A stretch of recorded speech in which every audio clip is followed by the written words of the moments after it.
2 Tessalonicenses, capítulo 2, diz assim no versículo 3: Ninguém de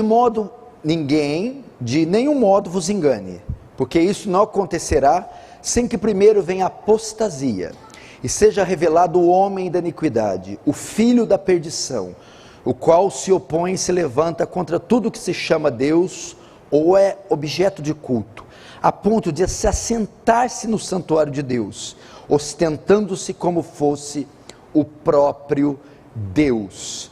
Feche os olhos agora, vamos orar mais uma vez.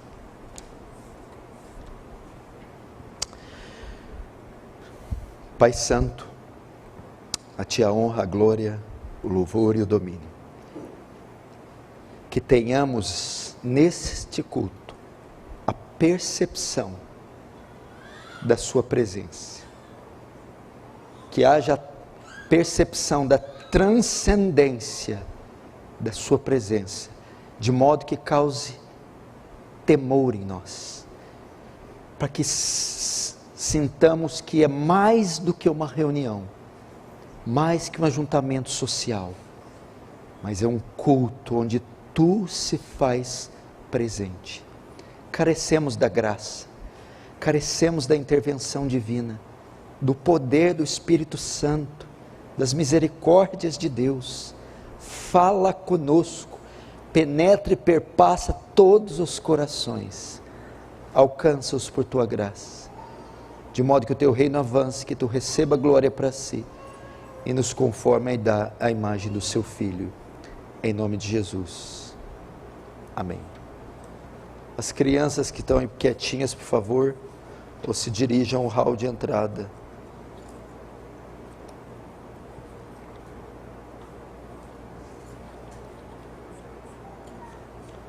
Só precisa achar uma anotação que eu fiz aqui. Isso.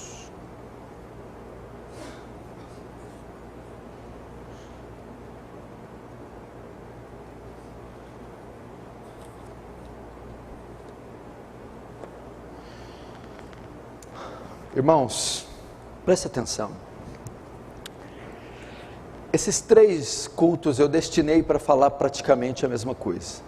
Ontem no sábado, ontem à noite, no sábado, hoje pela manhã no culto matutino aqui, e agora nesse terceiro culto de domingo, culto noturno, eu separei essas 3 reuniões para falar praticamente a mesma coisa, e eu quero que você preste atenção, e você que está em casa.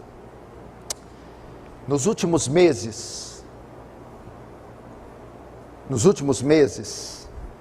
as decisões que os nossos governantes, os governantes mundiais têm tomado, têm trazido a nós muita estranheza. Nos últimos meses, principalmente nos últimos 3 meses, onde essa crise mundial atingiu seu pico, seu clímax, seu ápice,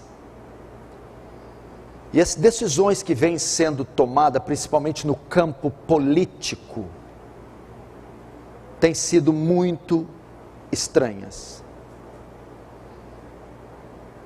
Me parece que a pandemia do coronavírus foi o precedente que algumas nações, governos, algumas potências usaram para estabelecerem um regime autoritário, totalitário. E parece que de modo silencioso tem acontecido isso. De forma sutil, silenciosa, em meio a esse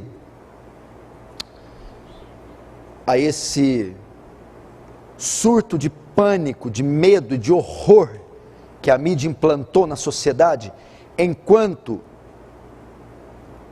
a população tenta se recompor do susto, do medo, do pânico, e está com a sua mente embotada, fixada nas notícias, eles trabalham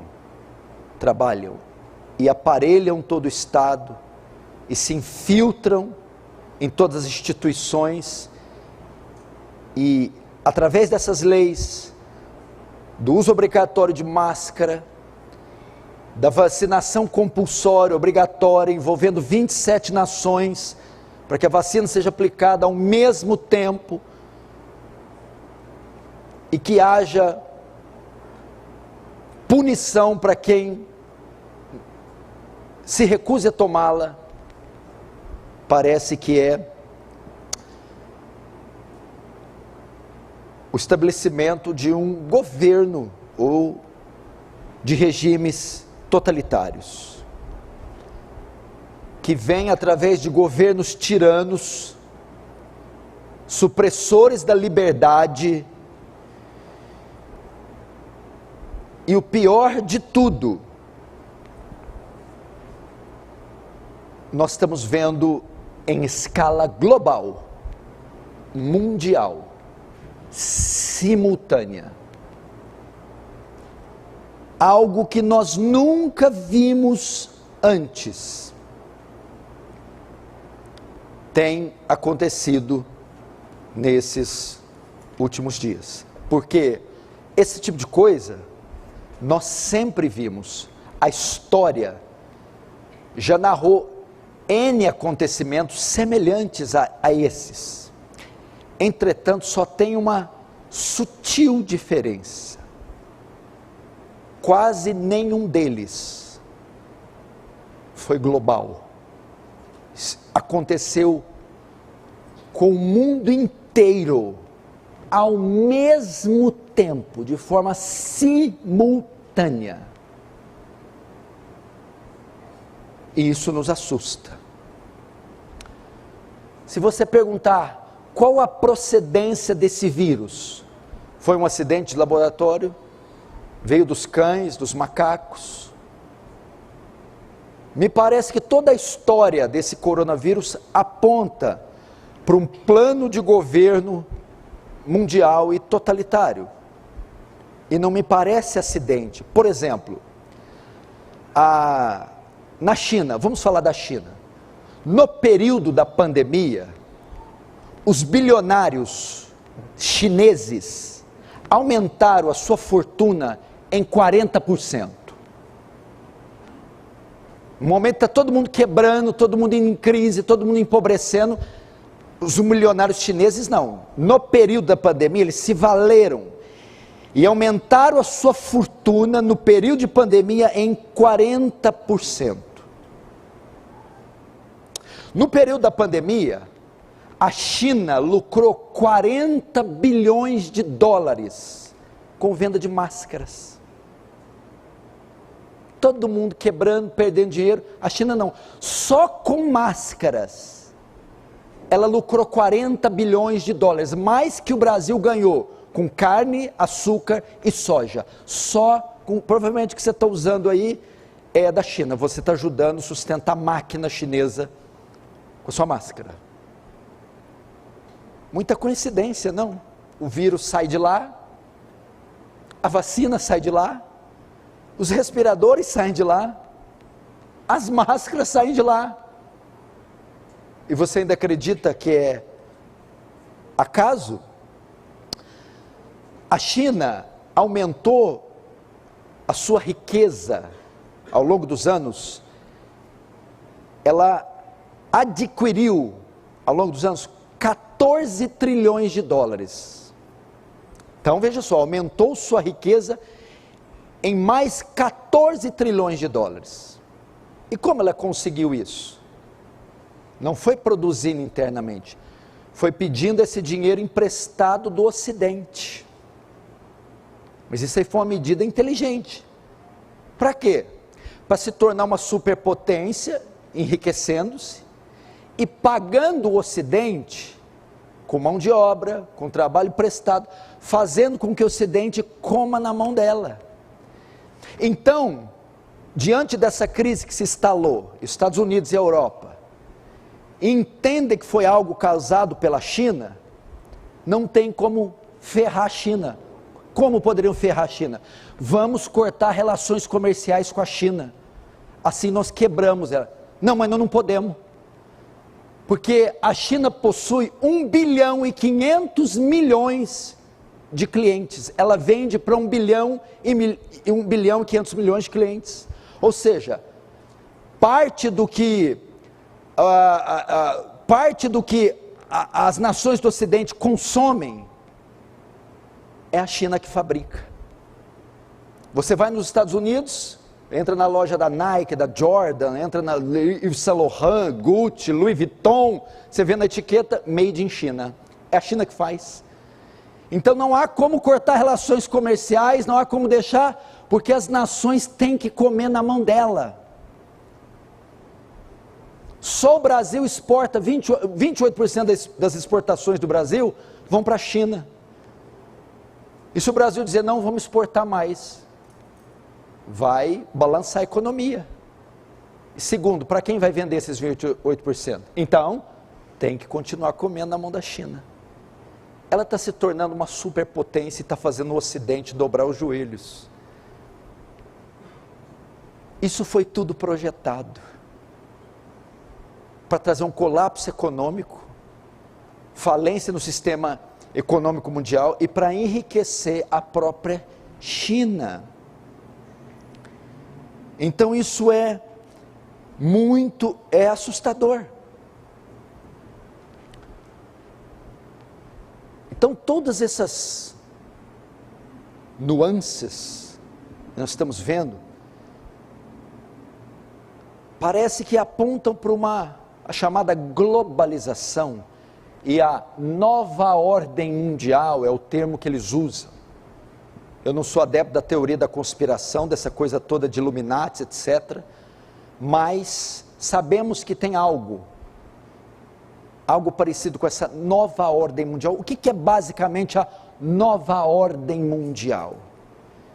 Me parece que a nova ordem mundial compreende o domínio do mundo na mão de poucos poderosos. Parece que existe mais ou menos mais de 2.000 bilionários no mundo.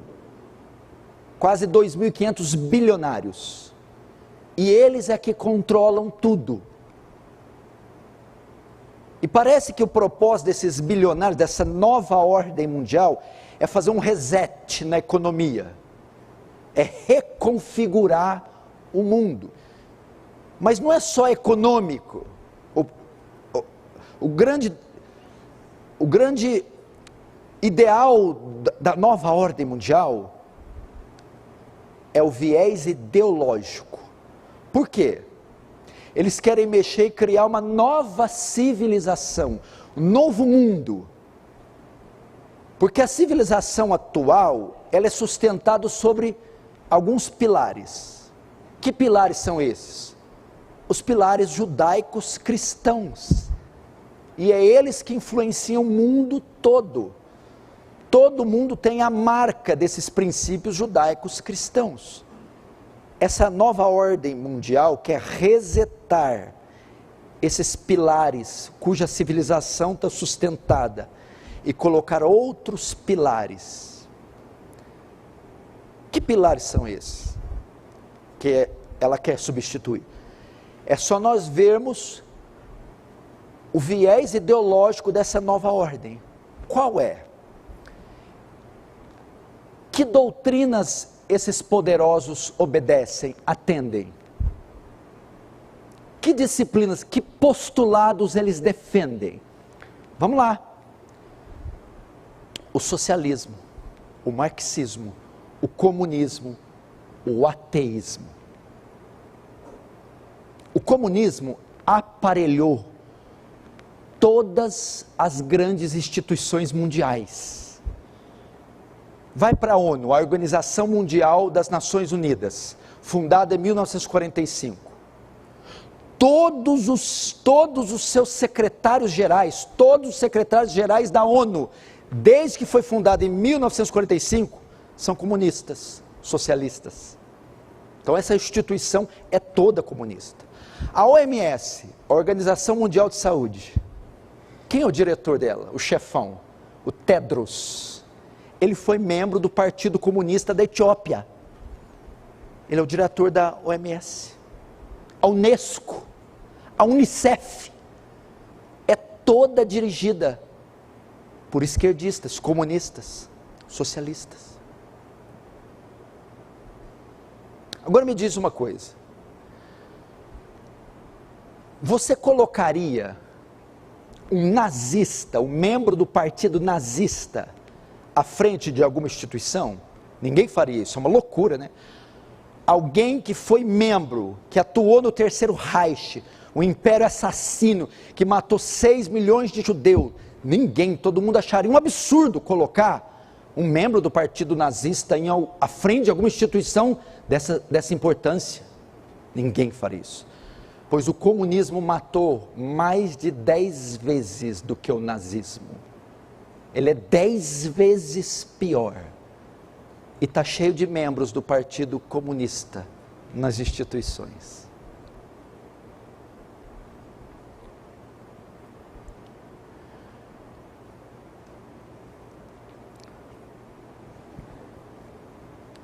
Sem que você saiba, nós estamos vivendo um regime comunista silencioso, totalitário, onde o Estado governa. Aqui em Franca, está tendo um regime comunista. Como? O uso obrigatório de máscara. Você não tem direito de opção, você é obrigado a usar. Seu direito de ir e vir foi tolhido. Você não podia ir no restaurante com a sua esposa, não podia levar os seus filhos na escola, tinha horário para sair e horário para voltar. Olha só o regime aí, silencioso entre nós, limitando o espaço da igreja, a ordem de culto, ditando os horários de acordar, de dormir, de sair, de voltar, isolamento social, tirou o nosso direito, a nossa liberdade, está nos controlando e nos amordaçando, sem que a maioria saiba. Então eu disse que essa nova ordem vem substituir os pilares da civilização antiga, judaico-cristã, por outros pilares. Quais são?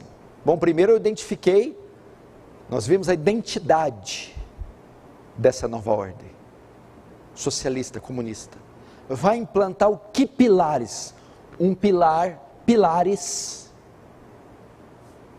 que vão banir o cristianismo da história, das escolas, da sociedade. Princípios ateus, anti-Deus, anti-família, anti-casamento hétero, anti-família tradicional, que é o macho, a fêmea e a prole. E é isso que já está aí. Escolas com banheiros sem sexo, ideologia de gênero, descriminalização da pedofilia, aprovação do aborto, taxar a Bíblia como um livro de discurso de ódio, limitar a atuação das igrejas, fechar as igrejas, exterminar do calendário nacional feriados religiosos, como Natal, Páscoa.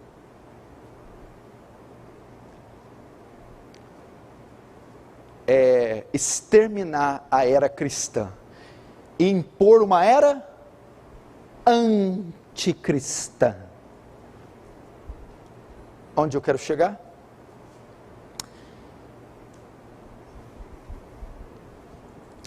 Eu vou chegar nisso que eu vou ler para você. Uma nota do pastor John MacArthur, talvez hoje o pastor mais respeitado do planeta. No dia 6 de dezembro, ele disse isso na sua igreja, na Grace Community Church, em Sun Valley, na Califórnia. O pastor John MacArthur disse à sua congregação, domingo, dia 6 de dezembro, que o mundo atual, com as restrições provocadas pela pandemia, parece perfeitamente adequado para a vinda do anticristo. Pastor John ainda observou que os governos ao redor do mundo fizeram algo que nunca foi feito na história humana, ou seja, eles tornaram a resposta à Covid-19 uma questão global. Agora somos um mundo global, diz MacArthur. Esse é um cenário pela qual temos esperado ao longo da história da redenção, desde que o Senhor prometeu que viria. No futuro, um anticristo teria um governo global. Esta é a primeira vez na minha vida que temos tanto poder sobre as pessoas globalmente, que podemos desligá-las para que não funcionem. Disse ele sobre os bloqueios provocados pela Covid-19. Isso encaixa no mundo do anticristo. MacArthur prossegue: quando você olha no livro de Apocalipse, há a marca da besta, o número, e se você não tiver isso, você não compra, você não vende, você não existe. Eles sabem tudo sobre você, eles têm acesso a todos os seus dados.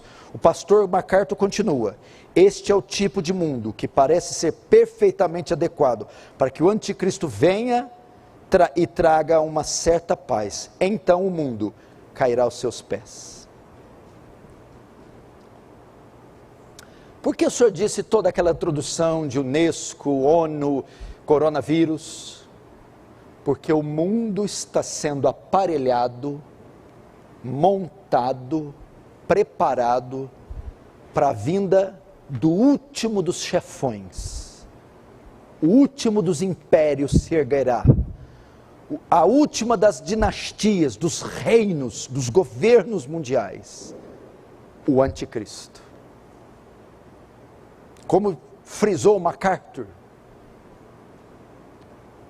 o cenário que o coronavírus preparou é perfeitamente adequado para a insurgência, para o levante do anticristo. Nós estamos, irmãos, em contagem regressiva. O tempo a cada dia se encurta mais. As profecias cada vez mais se cumprindo.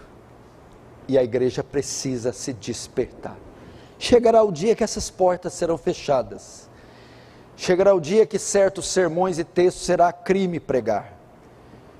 Chegará o dia que nós seremos tolhidos da nossa liberdade religiosa.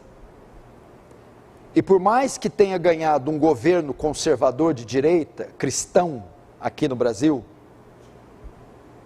o Estado está todo aparelhado, como um câncer que criou metástase. As instituições, escola, universidade, imprensa, literatura, arte cênica, indústria cinematográfica, rádio, está todo infestado com o viés ideológico comunista. O que vão ser dessas crianças? Provavelmente 10 anos atrás, em 2010, nasceram milhões de crianças no Brasil. Hoje elas têm 10 anos. Estão cursando o ensino fundamental. O que serão dessas crianças daqui 10, em 2030? Eles erguerão um exército de ateus, um exército de pessoas sem identidade de gênero, um exército de pessoas que não têm nenhum princípio cristão. O que vai ser desse país? O que vai ser? Porque você está seguro, está nessa igreja, tem esses princípios, educa seus filhos. E essas gerações? Nós teremos milhões de eleitores progressistas, de gente que odiará a fé e a religião, que perderá toda a sua característica, a que Deus deu a eles. O mundo está sendo preparado. Olha outra notícia aqui, que a pandemia do coronavírus, que tem muita semelhança com o cumprimento profético, apocalíptico. Um artigo publicado pelo FMI propõe uma moeda digital universal, citando que ela poderia beneficiar governos e consumidores do mundo todo. De acordo com o FMI, a possível moeda universal pode oferecer um sistema de pagamento mais eficiente no mundo, pois seria apoiado por vários bancos centrais. A ideia de uma moeda digital universal também ganhou destaque. Uma moeda hegemônica, sintética, apoiada por uma cesta de CDBs, poderá fornecer serviços de pagamentos domésticos internacionais mais eficientes.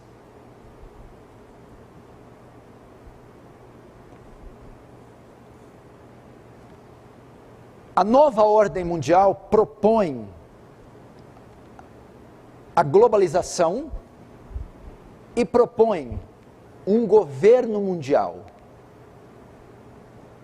Um governo, um império, um rei que governa o mundo todo. Então, um sistema de governo único, um só governante e uma só moeda. Ter uma moeda mundial. Veja só, está aqui as notícias. Isso tudo aponta para quê? Para a 70ª semana de Daniel. Daniel vê 70 semanas. A 70ª semana, a última, a 70, seria destinada ao fim. Só que a última semana de Daniel, ela seria rachada no meio. Quanto que é metade de 7? 3 anos e meio, 3,5. Então a última semana seria dividida no meio, 2 períodos de 3 anos e meio, de 3,5, simbólico. A primeira metade é destinada à igreja, ao povo de Deus, ao avanço do reino, à pregação do evangelho, ao milênio. Então, passada a segunda metade, passada a primeira metade da última semana. A última é a 70ª, 70. Essa última seria dividida no meio. 3 anos e meio, primeira metade. E os últimos 3 anos e meio, segunda metade.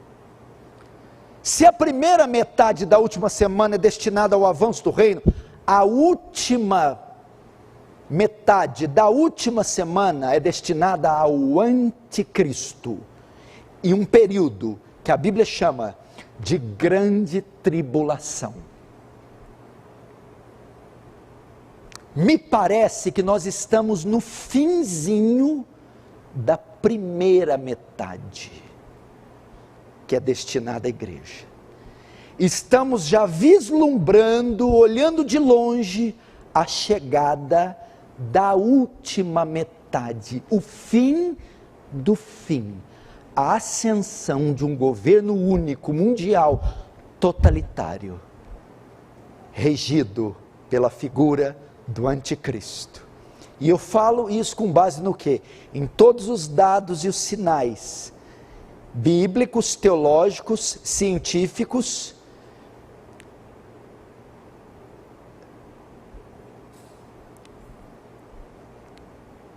as notícias e até de dados de outros homens de Deus. Temos que ficar alerta. Temos que ficar alerta. Isso está acontecendo exatamente agora.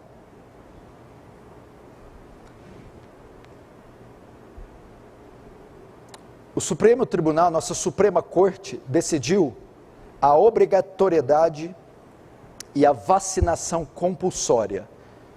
Essa vacina trazida pela China. A Inglaterra, ela já conseguiu a vacina e começou a vacinar.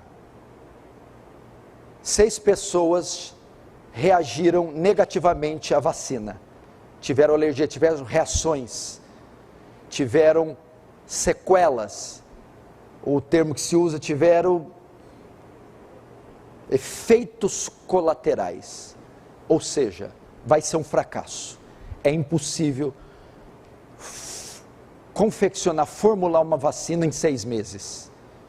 Já tem gente morrendo. Já está trazendo problemas terríveis. Veja só como é que estão as coisas.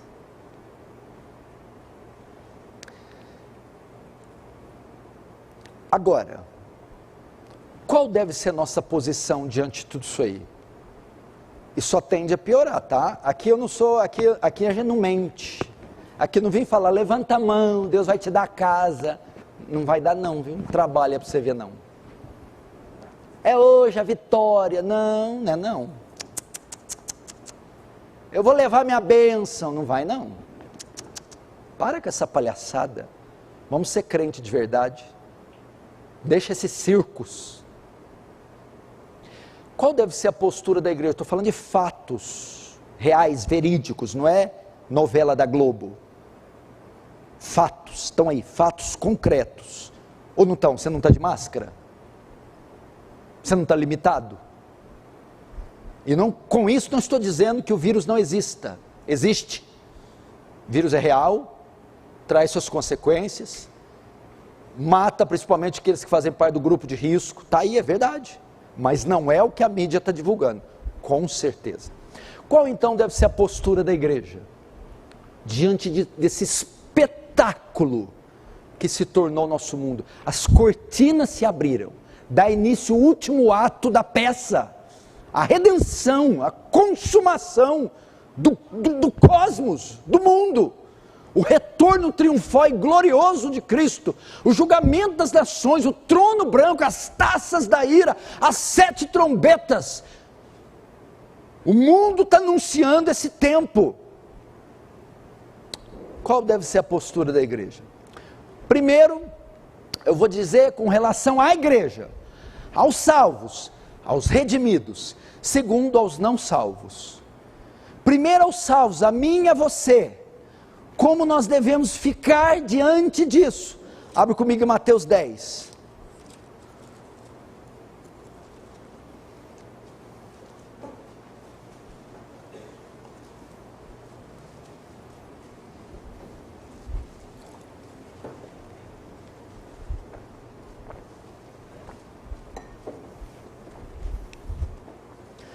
Mateus capítulo 10, verso 28, diz assim: não temais os que matam o corpo, e não podem matar a alma, temei antes aquele que pode fazer perecer no inferno, tanto a alma como o corpo. 29, não se vende 2 pardais por um asse, ou 1 centavo, ou 5 centavos, e nenhum deles cairá em terra sem o consentimento do vosso Pai. Até aí. Jesus está falando aqui, presta atenção, olhe para mim. Jesus está falando dos perigos e dos riscos que os discípulos dele teriam por servi-lo. Passariam perseguição, fome, perigo, nudez, espada, escárnio, perseguição, tortura, toda sorte de intempéries e flagelos poderiam sobrevir sobre eles. Mas ele diz assim: tem algo em vocês, algo que foi feito por vocês, que transcende o físico, transcende as epidemias, transcende a matéria, transcende a moeda, o dólar, o ouro, o euro, transcende o corpo. A salvação de vocês está consumada, completada. O vosso nome está escrito no livro da vida. Vocês foram redimidos. Há um novo céu, uma nova terra, uma nova pátria esperando vocês, preparada para vocês, e lá vocês estarão, e de lá ninguém tirará vocês, e ninguém impedirá vocês de chegarem. Portanto, não venham se preocupar com o que possa acontecer com o vosso físico, com os vossos bens, com as vossas propriedades, com o vosso corpo. Não temais quem mata o corpo, ele está dizendo, mas não pode matar a alma, mas não pode cancelar o que Cristo fez, não pode desfazer o que Cristo fez. Então está dizendo que os crentes, nesse momento de guerra fria, nesse momento de pandemia, de corrupção mundial, não é para se acovardarem, serem covardes, medrosos. Primeiro que não tem que ter medo da morte. Como é que crente pode ter medo do meio que levará-lhe a vida? O meio que leva o crente à vida é a morte. O transporte para a eternidade é a morte. A ida para a redenção, para conhecer Cristo, é a morte. Então a morte para nós é um deleite. Então a gente não tem que temer a morte. Então ele está dizendo, essas coisas virão e acontecerão e não serão impedidas. Terremotos continuarão acontecendo, guerras, rumores de guerras, epidemias, inflação, fome, corrupção, genocídio, morticínio, infanticídio, marcarão essa geração, e nós não podemos fazer nada para diminuir, ou para refrear isso vai acontecer. E Jesus está dizendo, não fiquem com medo disso, não se preocupem, esqueçam disso, não temam o mal que possa ser feito em campo físico, porque na alma de vocês, ninguém pode tocar. Tetelestai, está consumado. Então, meu filho, o que eles vão fazer? Paulo vai dizer isso. Quando Paulo escreveu, era o pior império que teve, todos os tempos, o Império Romano, com Nero. Nero era um demônio, um assassino, megalomaníaco, louco, insano. O cara incendiou a própria cidade dele, ele incendiou Roma, e subiu na sua torre, tocou sua harpa e ficou vendo a cidade pegar fogo. Ele mandou matar a própria esposa, um louco. E Paulo vai dizer, quem nos separará do amor de Cristo? Será tribulação, angústia ou perseguição? Fome, nudez, perigo ou espada? Como está escrito, por amor de vós, somos entregues à morte o dia todo. Somos reputados como ovelhas para o matadouro. Mas em todas essas coisas, em todos esses flagelos, em todas essas leis, em todas essas ganâncias, essa tirania, somos mais que vencedores por meio daquele que nos amou, pois estou bem certo que nem a morte, nem a vida, nem os anjos, nem os principados, nem o presente, nem o porvir, nem a altura ou profundidade, nem qualquer outra criatura poderá nos separar do amor de Deus que está em Cristo Jesus. Resolveu a parada. Paulo falou assim, a espada não virá, a fome não virá, a peste não virá. Não, vocês vão para o Coliseu, vocês vão para o Coliseu romano, vocês vão acender os jardins de Nero, vocês vão passar fome, perder seus cargos, perder as mulheres. Olha, mas isso não vai desfazer o que eu fiz. Fiquem tranquilos, a carcaça eles vão pegar, aquilo que é eterno eu já peguei, é meu, eu tomei com meu sangue e ninguém pega. Capite? Entendeu? Estamos certo? Tranquilo? Não tem mais os que matam o corpo, mas podem matar a alma. Agora, nossa segunda obrigação para conosco, vamos defender nossos direitos, somos cidadãos de dois reinos, do céu, mas também da terra. Como cidadãos da terra temos direito, podemos reivindicá-los, podemos lutar contra a favor dos nossos direitos, sem problema nenhum. Podemos ajudar a sociedade, votando, protestando, tudo de forma constitucional, sem nenhum problema. Você não vai ver alienado dentro de casa também, eu sou cidadão do céu só. Não. Mas com a perspectiva, se vier o tsunami, já falo para o marido, pode abrir a porta, sai daí, deixa vir, leva tudo, vai, leva embora. Pode levar. Meu elevador, vou de onda para o céu. Vai para o céu surfando, santo. Trem bom, hein? Segundo, aí Jesus diz, agora eu vou dizer a ala que tem que ficar com medo. A ala redimida, não temas, porque é só o corpo que eles podem pegar. Agora para os ímpios, esses devem ficar com medo. Temei antes aquele que pode fazer perecer no inferno tanto a alma quanto o corpo.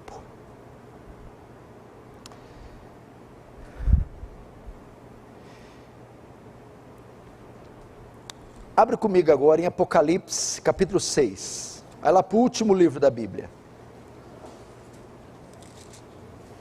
Apocalipse 6.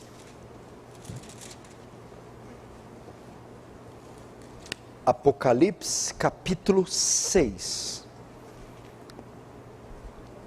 Verso 1 diz assim. Apocalipse 6, verso 2. Vi então, eis um cavalo branco, e seu cavaleiro com arco. Verso 3.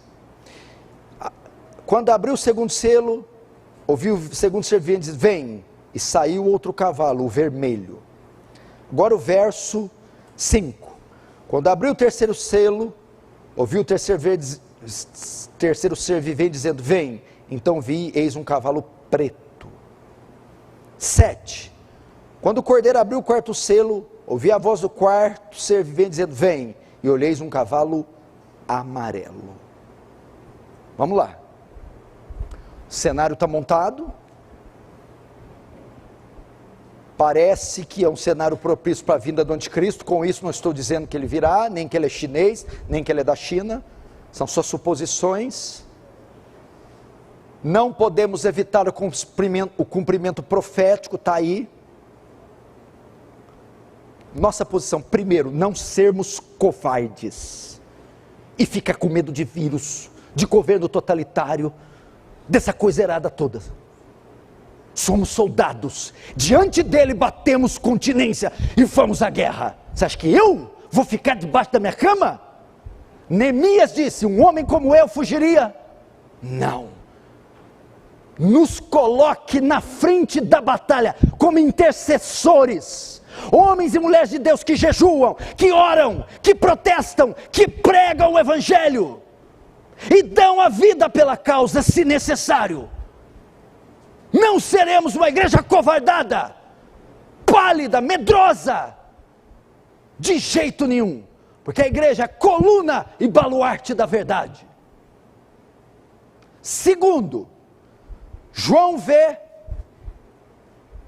o cordeiro com um livro, um rolo, 7 selos, desata os primeiros selos, e ele vê 4 cavalos, com 4 cores diferentes, e 4 cavaleiros, o branco, o preto, o vermelho e o amarelo. Esses cavalos são soltos simultaneamente, os 4 estão galopando sobre toda a terra,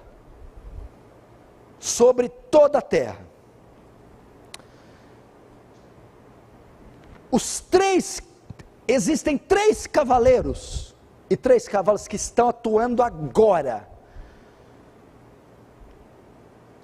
Quais são eles? O preto, ele está com a balança na mão e ele grita, 1 quilo de trigo por 100 denários, 1 quilo de trigo por 1 denário, 1 quilo de cevada por 1 denário, e não danifiqueis o azeite. O que é isso? 1 denário é o valor de trabalho de um dia, de um diarista é de 100, 150 reais, 1 quilo de farinha por 100 reais é muito caro, né?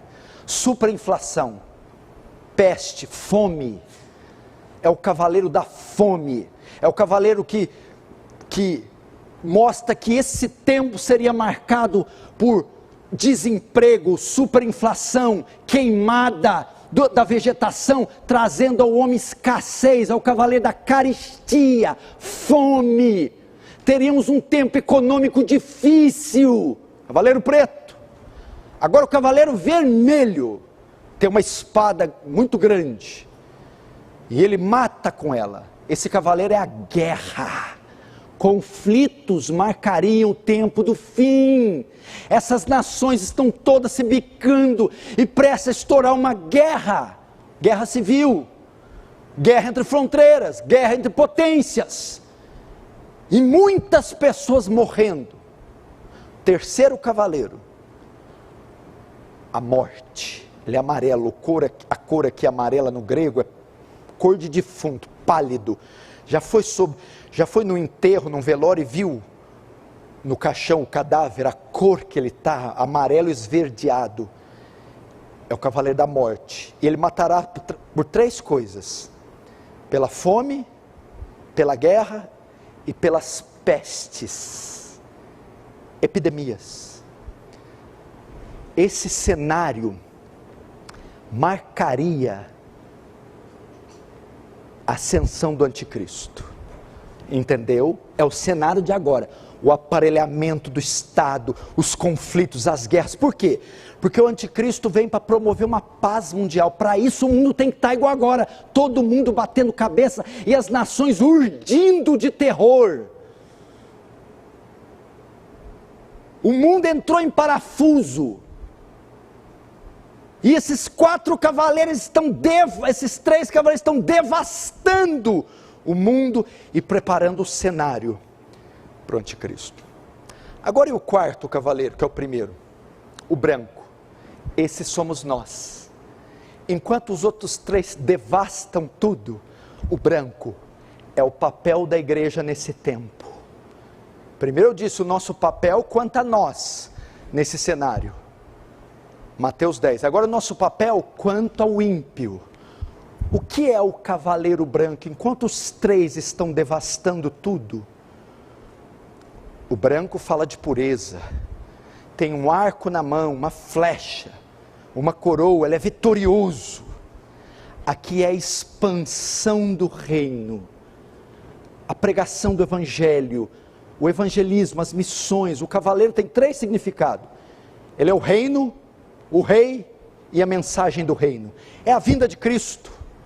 É a morte com sangue comprando povos, tribos e línguas de todas as nações.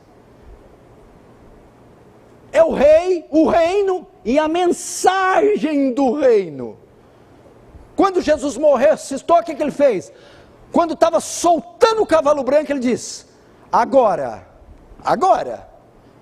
todo o poder foi me dado no céu e na terra, portanto ide, agora solta o cavalo branco, e fazei discípulos de todas as nações, batizando em meu nome, eis que estou convosco até a consumação dos séculos.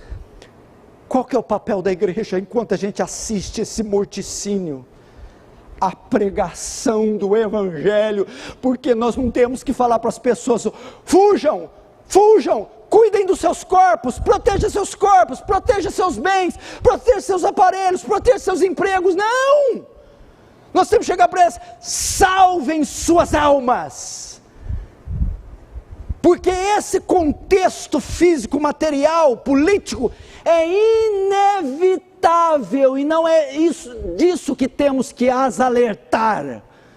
Guarda teu dinheiro, muda de país, vende, compra, faz. Não, nós temos que ir a elas: salve suas almas.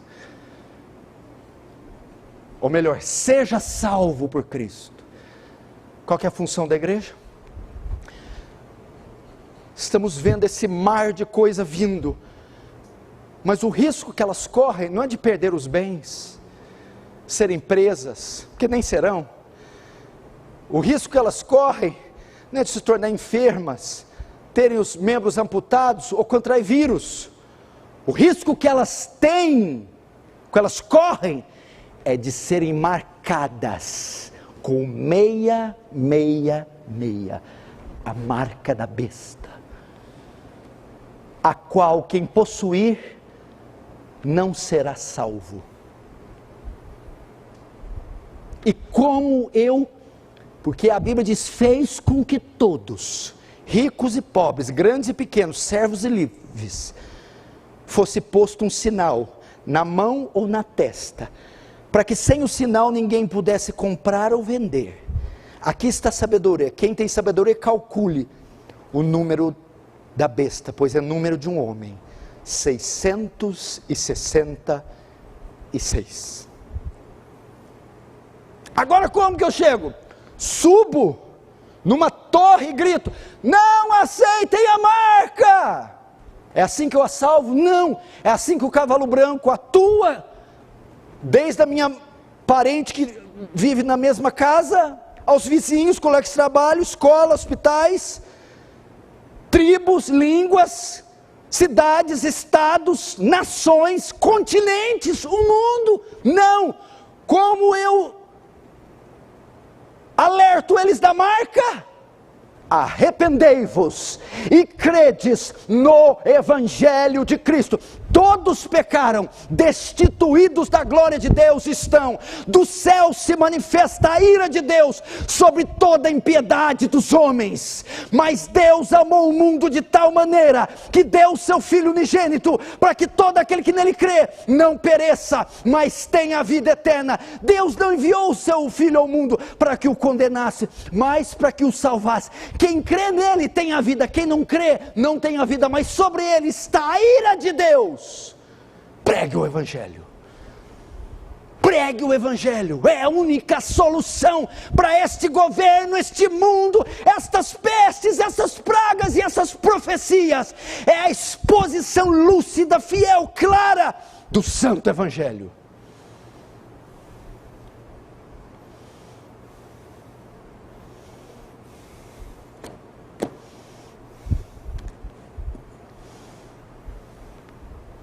Pregue o Evangelho. Você tem contato no seu celular? Escreve uma mensagem evangelística e envia para todos. Você tem e-mails? Digita evangelisticamente, pregue. Você tem áudios? Pregue. Você tem carro? Pregue. Pregue o Evangelho. Eles não têm outra chance. E há de ser que todo aquele que invocar o nome do Senhor será salvo. Mas como invocarão em quem não creram? Mas e como crerão em quem não ouviram? E como ouvirão se não pregarem? E como pregarão se não forem enviados? De sorte que a fé é pelo ouvir ou ouvir a palavra de Deus. Pregue, é o único jeito. Não adianta mudar leis, sanções, não adianta nada disso, é inevitável. O problema do homem é sistêmico, é o pecado. É o pecado que é o problema, não é o plano de governo, a forma de governo, não são os selos, os livros, os cavalos, é o pecado. Por um homem entrou o pecado, e com o pecado a morte, todos morreram. Vós que estavam mortos em delitos e ofensas, todos pecaram e destituídos da glória de Deus estão. Só uma salvação, só uma maneira de ser salvo, nele se descobre a justiça de Deus, de fé em fé, como está escrito: o justo viverá da fé, pois não me envergonho do Evangelho de Cristo, pois ele é o poder de Deus para a salvação de todo aquele que crê, primeiro do judeu, depois do grego. Pregue o Evangelho, pregue o Evangelho, faz uma lista, eu fiz uma lista na minha casa, de todos os pecadores mais próximos de mim. Estou orando por cada um deles, para que se converta, para que Deus me abra uma porta para evangelizá-los. Cadê a sua lista de pecadores? Pelo menos 100, você tem que ter pelo menos 100, que você ora, de dia e de noite, geme, Senhor, traga-os à luz do Evangelho, salve-os, envie-me a eles. Quantos canais de comunicação? Você tem o Instagram, você tem o Facebook, o WhatsApp, o YouTube, Spotify.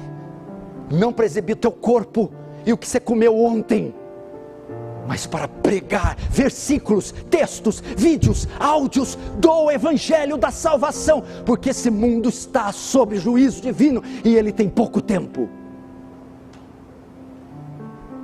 Logo logo esse regime se acenderá no poder, e as multidões que não conhecem a Cristo não suportarão e o negarão, e o abandonarão, e apostatarão da fé, e darão seu apoio à besta, jurarão a ele fidelidade, o seguirão obstinadamente, mas os tais beberão do cálice, do vinho, do furor, da ira do Deus Todo-Poderoso, que será derramado sem mistura.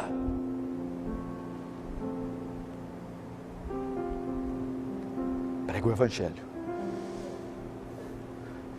Não sei pregar, manda versículo, cita versículo. Prega o Evangelho.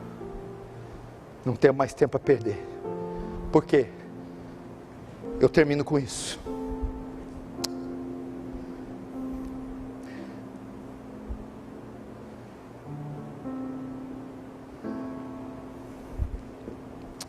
Vou abrir que não precisa abrir. Por que que eu estou pedindo para você? E eu termino com isso.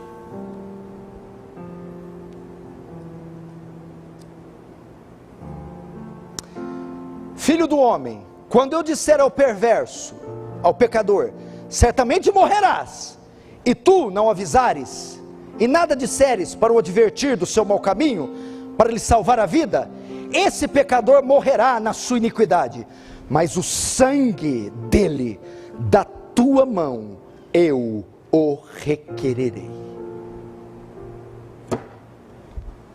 Deus vai nos cobrar o sangue dessa geração inteira que vai para o inferno, e você ficou em casa com essa pança vendo Netflix. Deus vai cobrar o sangue dessa multidão que está indo para o inferno, e você fazendo fofoca e gastando horas nas mídias sociais. Deus vai cobrar o sangue dessa geração inteira que vai ser tragada pela besta, pelo anticristo, e nós ficamos gastando dinheiro prodigamente. Ao menos gemer, ao menos uns 30 minutos orando por um punhado de almas. Será que não temos condição de fazer isso? Ao menos pelas nossas mães, pais, irmãos, filhos, sobrinhos, tios. Que esperança esse povo tem? Vai esperar nessas nações, nesses governos, nessas mídias. Eles não têm a resposta, eles estão mortos, estão vazios, cegos, obstinados, suas mentes embotadas.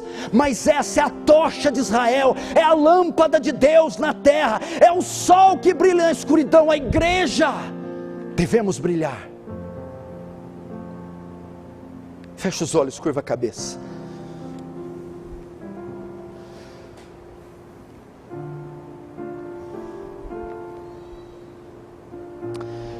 Pai Santo, fala conosco agora, fala com teu povo, Senhor,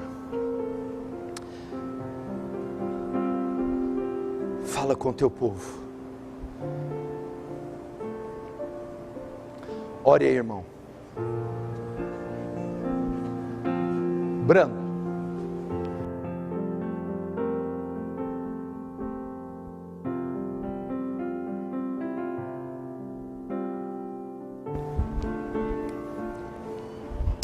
Senhor, tem misericórdia de nós.